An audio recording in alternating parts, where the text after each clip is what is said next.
Centre for Sanatan research channel में आप सभी का हार्दिक स्वागत है। आप सबके समक्ष आज हमारे स्टूडियो में उपस्थित है श्रीमान अभय कुमार शुक्ल जी, जो कि वरिष्ठ सामाजिक कार्यकर्ता है, कुशल राष्ट्र चिंतक है और राष्ट्र निर्माण में पूर्णतः समर्पित है। अभय जी, आपका हमारे स्टूडियो में हार्दिक स्वागत एवं अभिनंदन है। नमस्कार अभय जी, हम आपका संदेश जो है आपके उत्तर के माध्यम से अपने जनमानस तक पहुंचाना चाहते हैं, इसलिए हम कुछ प्रश्न आपके समक्ष रखेंगे। आपके उत्तर से जो भी संदेश जाएगा वो हमारा पूरा जनमानस सुनेगा। तो अभय जी, जैसा कि आप एक वरिष्ठ समाज सेवी हैं और आप समाज के जागरण के लिए कार्य कर रहे हैं, तो आप किस विषय पर अपना कार्य कर रहे हैं और उसके पीछे क्या उद्देश्य है आपका? समाज में देश प्रेम की प्राचीन काल में व्याप्ति थी।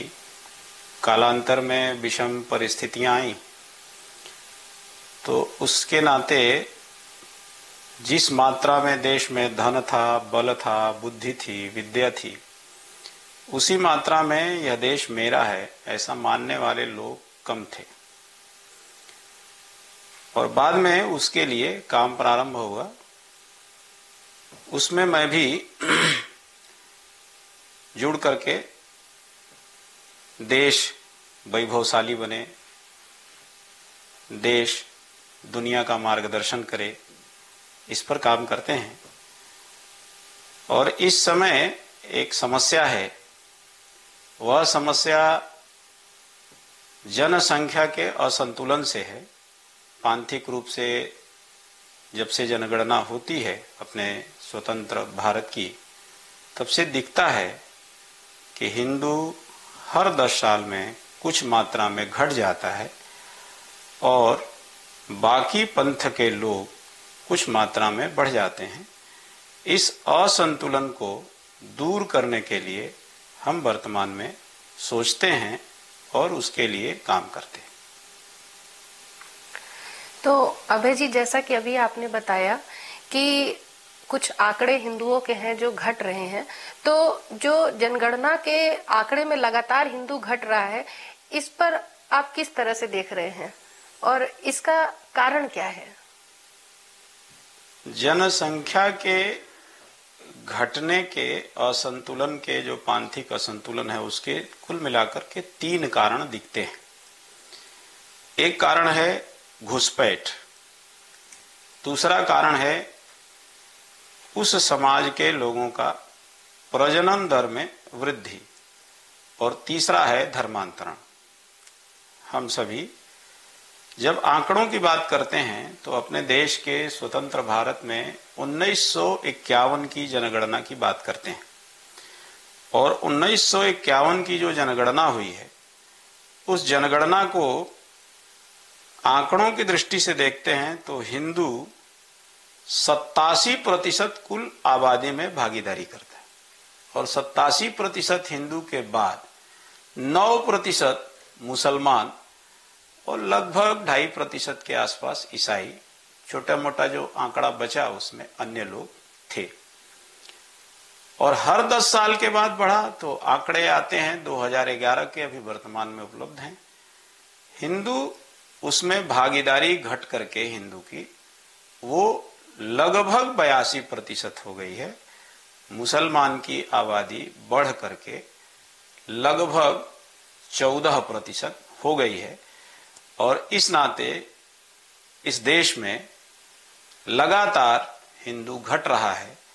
जब हिंदू घटेगा तो अभी तक की जो जानकारी है, देश संकट में आएगा। जहां भी हिंदू घटा है वह हिस्सा देश से असुरक्षित हुआ है, वहां व्याधियां आई हैं, संकट आए हैं, और इस नाते से हमको उससे दूर करने का प्रयत्न करना चाहिए, समाज को जगाना चाहिए। और इस समस्या से जूझने के लिए सरकार को, समाज को और हर व्यक्ति को इस असंतुलन को दूर करने के लिए प्रयत्न करना चाहिए। तो अभय जी, ये जो मतांतरण हो रहे हैं, क्या ये स्वतः हो रहे हैं या कोई साजिश है? इस विषय पर आप क्या कहना चाहेंगे? मतांतरण की जहां तक बात करते हैं तो अपने देश में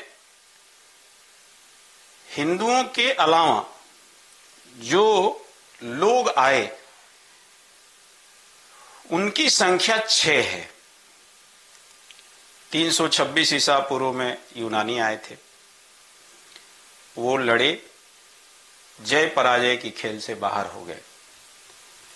बाद में शक आए, उन्होंने भी जय पराजय की खेल में अपने को उलझाया, भारत से बाहर गए। तीसरे क्रमांक पर कुषाण आए, उन्होंने भी जय पराजय की खेल में भारत की व्यवस्था में विलीन हो गए। चौथे नंबर पर हुण आते हैं, जो भारतीय नहीं थे, ये सभी लोग भारत के बाहर से आए थे और उन्होंने भी जय पराजय के खेल में सनातन व्यवस्था में अपने को सम्मिलित कर लिया। 712 में पहली बार विजयी मुद्रा में भारत में मुसलमान आया और उसने धर्मांतरण का खेल प्रारंभ किया। भारत में ही नहीं, दुनिया में जो इस्लाम की स्थापना का काल बताया जाता है, वो कहते हैं कि 610 ईस्वी के आसपास इस व्यवस्था को स्थापित करने वाले लोगों ने स्थापित किया। अर्थ यह है कि उसके पहले दुनिया में ही कोई उस व्यवस्था का मानने वाला नहीं था। तो भारत में जब हम हिसाब लगाते हैं तो 712 के पहले कोई भी व्यक्ति मुसलमान नाम पर भारत में था नहीं, और 712 से यह संपर्क जब आया मोहम्मद बिन कासिम के आक्रमण के बाद, तब से धर्मांतरण हो रहा है। हम सभी जब विचार करते हैं तो छठा जो हिस्सा है वो ईसाई लोगों का है। ईसाई लोग कब आए, कैसे आए, उस पर अलग अलग मत है, लेकिन लगभग ऐसा मोटी मोटा माना जाए तो प्रभावशाली धर्मांतरण कराने के मुद्दे पर ईसाई लगभग 16वीं शताब्दी के आसपास प्रभावी भूमिका में धर्मांतरण के लिए आते हैं और तब से लगातार उन्होंने धर्मांतरण करने का प्रयत्न किया। बाद में वो चलते चलते धीरे धीरे रूढ़ जैसा बन गया। इन दोनों का इतिहास विचार करने के बाद लगता है कि भारत में 99.999% ईसाई और मुसलमान बने लोग हिंदू पूर्वजों से बने हैं। 0.01 का जो आंकड़ा है वो आंकड़ा इस नाते कि कहीं कोई उस धारा का बचा होगा तो उसकी बात उसमें होगी, अन्यथा 99.999% धर्मांतरण के द्वारा ही, अर्थात उनका पहला व्यक्ति जो आज उनकी 13वीं पीढ़ी, 14वीं पीढ़ी, तीसरी पीढ़ी, 5वीं पीढ़ी है, उसका पूर्व का व्यक्ति कोई राम प्रसाद, कोई महेंद्र ही रहा होगा। और वह जब अपना विचार करते हैं तब ध्यान में आता है कि यहां से व्यवस्था हुई थी, साजिश के तहत ही अपनी संख्या बढ़ाना और हिंदुओं की संख्या कम करना, इसके लिए प्रयत्न चला था।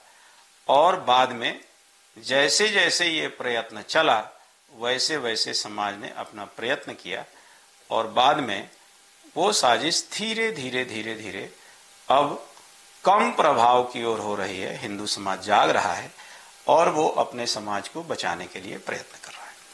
अच्छा, साजिश जैसा कि आपने कहा, तो ये जो साजिश थी वो किस क्रम में, मतलब क्या क्या साजिशें थी, इस बारे में आप कुछ बता सकते हैं? अब ऐसा मान सकते हैं कि भारत में मुसलमान जो पहली बार आए तो मोहम्मद बिन कासिम का नाम लिया जाता है, तो वो तो लड़ने आए थे। अगर उनको केवल राज्य चाहिए था तो राज्य कर सकते थे, लेकिन उन्होंने अपना इस्लाम भी फैलाया। जनता ने उनको स्वीकार किया, ऐसा नहीं है। बहुत लोगों ने अपने प्राण दिए लेकिन इस्लाम स्वीकार नहीं किया। बाद में उन्होंने तरह तरह के हथकंडे अपनाए। उस हथकंडों में उन्होंने तलवार के बल पर, धोखे से, छूत के आधार पर, व्यवस्था के आधार पर उनका धर्मांतरण किया। हमारे पास में ही सुल्तानपुर है, सुल्तानपुर में एक अमेठी नाम का जनपद आजकल हो गया है, उसमें एक गांव के पास मैं गया था, तो वहां एक घटना बता रहे थे कि एक जो क्षत्रिय लोग हैं उन लोगों को नेतृत्व एक पंडित जी दे रहे थे और जो मुसलमान हो गए लोग थे उनसे लड़ रहे थे। बाद में जो मुसलमान व्यवस्था थी वो थोड़े दबाव में आई, और दबाव में आने के बाद उन्होंने संधि का प्रस्ताव भेजा। जब संधि का प्रस्ताव भेजा तो प्रस्ताव भेजने के बाद इन लोगों ने मान लिया कि ठीक है, हम हिंदू हैं, कोई संधि करना चाहता है तो उससे लड़ना ठीक नहीं। बाद में उन्होंने कहा कि आप हमारे यहाँ आएंगे तो हम ये मानेंगे कि आपने संधि स्वीकार कर ली और आपने हमको अभय दान दिया। परिणाम हुआ कि सब लोगों ने, जो पंडित जी थे उनको नेता बनाया, कहा कि आप ही जाइए, और वो आए। तो जो पंचायत होनी थी, जो संधि होनी थी, जो समझौता होना था, वो सब हो गया। फिर बाद में उन्होंने कहा कि आप मेरे साथ भोजन करिए। तो नाराज हो गए, उन्होंने कहा मैं ब्राह्मण हूं, मैं तुम्हारे साथ भोजन नहीं कर सकता। तो उन्होंने कहा ठीक है, आप भोजन मत करिएगा, मेरे साथ बैठ जाइए। वो बैठ गए। बैठने के बाद उन्होंने कहा कि आप कुल मिलाकर के हमारे यहाँ भोजन किए, समाज में फैला दिया कि मेरे साथ बैठे थे, इस नाते वो उनका धर्म बदल गया। आज उनके वंशज मुसलमान हैं। वो सुल्तानपुर पुराना जनपद है, आज अमेठी में, वो गांव आज भी है। उनके वंशजों को ये कथा भी पता है। तो तलवार के बल से बात बनी तो तलवार के बल से, धोखे के बल से बात बनी तो धोखे से। उन्होंने जगह जगह अलग अलग प्रकार के दांव लगाए। समाज में अलग अलग प्रकार के उदाहरण हैं। कोई एक तरह की न साजिश हुई है और न एक प्रकार का उदाहरण है। जहां उनका दांव लगा, उनकी मनसा इतनी ही थी कि हमको एन केन प्रकारेण यहां मुसलमानों की संख्या बढ़ानी है, और उसके लिए जो जो दांव लगे वो लगाए। उन साजिशों की संख्या भी और उनके प्रकारों की संख्या भी अनगिनत है। इस नाते हमने आपको केवल एक छोटे से उदाहरण के रूप में कैसे धोखे से हिंदू समाज के उस नेता को उन्होंने हिंदू समाज में ही भ्रम का शिकार किया, और बाद में वो जो हिंदू समाज का नेता बनकर लड़ रहा था उसको इस्लाम स्वीकार करना पड़ा। तो अभय जी, ऐसा भी सुनने में आता है कि जो कुरान है और बाइबिल है, इसको पढ़कर भी जो है लोग मतांतरित हुए हैं, और लालच भी उनको ऐसा कुछ आता है कि लालच दे के भी मतांतरण हो रहा है। इस पृष्ठभूमि को आप कैसे देख रहे हैं?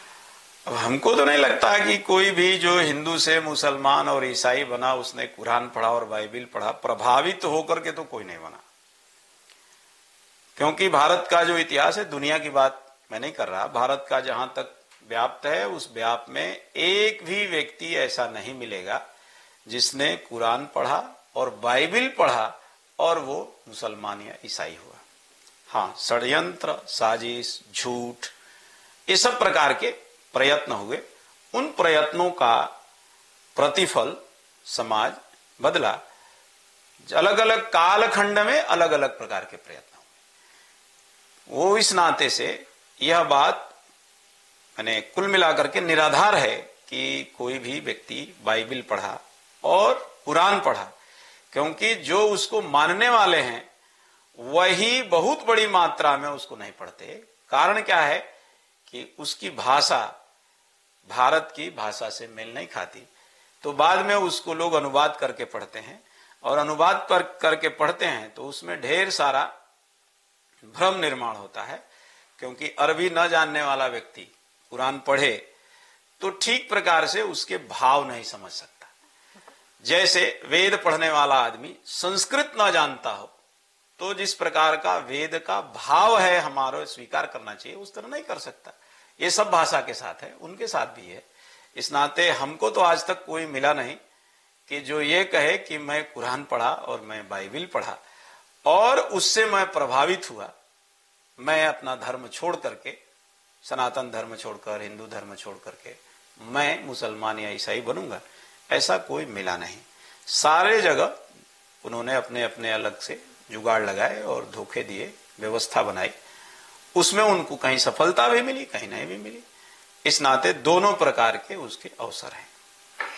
तो अभय जी, जो मतांतरित हुए हैं उनके वापस आने के क्रम में जो हमारे ऋषि मुनि हैं, जो हमारे यहाँ साधु संत हैं, उनकी जो भी भूमिका रही है, तो इस प्रयास को आप किस रूप में देते हैं? उनकी भूमिका बहुत सराहनीय रही है। कुल मिलाकर के बहुत बड़े पैमाने पर वो बात रही है, लंबा काल भी है। भारत में धर्मांतरण की बात तो संभव नहीं थी, लेकिन किसी भी व्यवस्था से च्युत होने की बात कही गई थी, और उस व्यवस्था से जो च्युत हुआ व्यक्ति किसी भी कारण से हुआ, तो उसको पुनः प्रायश्चित करके शुद्ध होने की व्यवस्था बनाई गई। इसका सभी धर्मशास्त्रों में प्रमाण है, और उस प्रमाण के आधार पर जो व्यक्ति उस व्यवस्था से च्युत हो जाता था, तो उसको शुद्धि का, उसको पवित्र होने का, अपने बंधुओं के साथ पुनश्च समान व्यवहार करने का अवसर प्राप्त होता था। ये समस्या आई ही 712 के बाद व्यापक बड़े पैमाने पर। तो परिणाम जो भी पुरानी व्यवस्था थी उसमें लोग काम किए, और जब रोग आया तभी वैद्य भी आ गए। इस नाते 712 के तुरंत बाद लोग खड़े हुए, तो उसमें सबका योगदान है, ऋषियों का, मुनियों का, साधुओं का, संतों का, राजाओं का।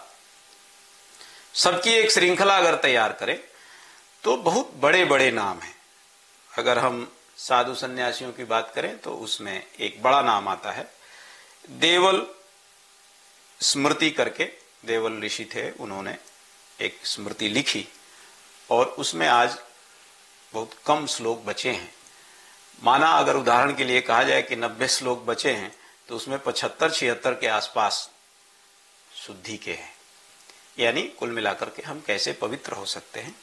बाद में कहानी आती है तो एक बहुत बड़ा नाम आता है बप्पा रावल का। बप्पा रावल बहुत प्रतापी राजा हुए हैं, और उन्होंने बहुत दूर तक जाकर के जो जो उनको इस्लाम में संकट पैदा किया उसको उन्होंने परास्त किया, और बाद में उन्होंने उनको वापस कराया। राजाओं की जो श्रृंखला वो चली है, वो छत्रपति शिवाजी महाराज तक, संभाजी महाराज तक आई है। साधु संतों की बाद में बहुत बड़ी भूमिका हुई है, उसमें बहुत बड़ा नाम स्वामी रामानंदाचार्य का है। और रामानंदाचार्य जी ने अयोध्या के आसपास 34,000 जो क्षत्रिय लोग थे, जिन लोगों ने धर्मांतरण किया था और जिस भी कारण से किया था, उनको उन्होंने वापस लाया। बहुत सुंदर उन्होंने मंत्र बनाया, राम तारक मंत्र बोलते हैं उसको, और उन्होंने शुद्धि की प्रक्रिया बहुत छोटी सी सरल बताई कि तुलसी जल पान करिए, सरजू जी में स्नान करिए, गले में तुलसी माला पहनिए, राम राम बोलिए, आप पुनश्च धोखे से भी हुए थे तो पुनश्च आ सकते हैं। बहुत बड़ा नाम ऐसे महापुरुषों का है। कुछ व्यक्तिगत भी प्रयत्न करने वाले लोग हुए हैं। उसमें कुछ संस्थाएं भी आगे आती हैं। आर्य समाज के स्वामी श्रद्धानंद लाखों लोगों को, जो लोग मुसलमान बन गए थे आगरा के आसपास, उनको वापस लाया। इस नाते कोई आज ये बात हो रही है, समाज जागरण की अवस्था में ऐसी आ रही है धीरे धीरे बात, कि अब लोग कह रहे हैं कि हमारे पूर्वज इतने साल हिंदू थे, और उस नाते से आज ये कोई नई बात नहीं है। हाँ, ये ठीक है कि समाज के वर्ग के लिए ये बात लग रही होगी कि ये समस्या आज चर्चा में क्यों है। तो चर्चा में प्राचीन काल से लगातार प्रयत्न हुआ। स्वामी श्रद्धानंद जी को इसी नाते रशीद नाम के मुसलमान ने 23 दिसंबर 1926 को उनके दिल्ली स्थित कार्यालय में स्वास्थ्य के लाभ के चक्कर में वो विश्राम कर रहे थे, सोए सोए उनकी हत्या कर दी। और बाद में यह काम धीरे धीरे बाकी की सामाजिक संस्थाओं ने, बाकी के लोगों ने भी खड़ा किया। समाज इस समय जाग रहा है, पूर्वजों के प्रति, पूर्वजों के धर्म के प्रति, पूर्वजों की व्यवस्थाओं के प्रति आशा बढ़ी है, और इस नाते वह लोग साधु संतों की परंपरा जो प्रारंभ हुई थी, ऋषि मुनियों की जो परंपरा प्रारंभ हुई थी, उस पर समाज आज आगे बढ़ रहा है। और वह प्रयत्न शुरू से ही प्रारंभ हुआ था, यह कोई भी समाज नया नहीं कर रहा है। इस नाते हम उसको बहुत अच्छे प्रयत्न के रूप में देखते हैं। किसी भी प्रकार का हमारे पूर्वजों के ऊपर इस बात का दोषारोपण नहीं किया जा सकता कि जब समस्या आई तो वो सचेत नहीं हुए। वो सचेत हुए, कालक्रम में जो समस्याएं जितना समाधान की जा सकती थी उतना पूर्वजों ने किया, और वो श्रद्धा के पात्र हैं।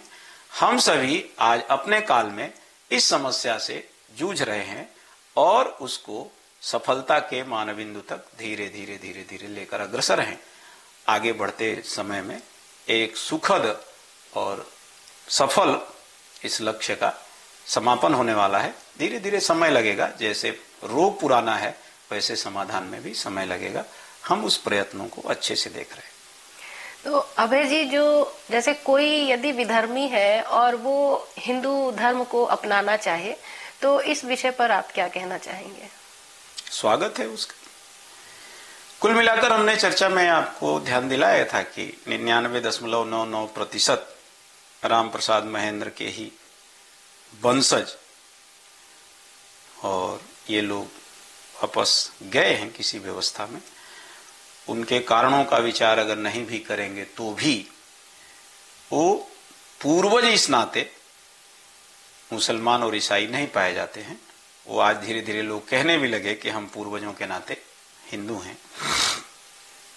तो वो अगर पूर्वजों का उनको भान हो रहा है और वो वापस आना चाहते हैं, समाज में यह स्वतंत्रता के बाद भी जो प्राचीन काल से परंपरा चली थी वो आगे बढ़ रही है। और हिंदू समाज उसमें बड़ी बात है जो बढ़कर स्वागत कर रहा है कि हमारे व्यवस्था से बिछड़े जो बंधु हैं वो जब जागे तब सवेरा, जब वो आएंगे तो हिंदू समाज उनको अपना मानेगा और उनके साथ जैसा अपने पूर्वजों के वंशजों के साथ व्यवहार होना चाहिए वैसा ही समाज व्यवहार करेगा। समाज उनका स्वागत करने के लिए तैयार है। अगर वह आते हैं तो उनको किसी भी प्रकार की असुविधा का सामना समाज नहीं होने देगा। धीरे धीरे समाज में घूमते घूमते समाज का जो उत्साह है वो दिख रहा है। इस नाते समाज उसको अच्छे में ले रहा है। जिसको भी लगता है कि हम अपने पूर्वजों के व्यवस्था में हमको वापस आ जाना चाहिए, तो उसको हिंदू समाज की ओर से किसी प्रकार की कठिनाई आज के काल में नहीं होने वाली।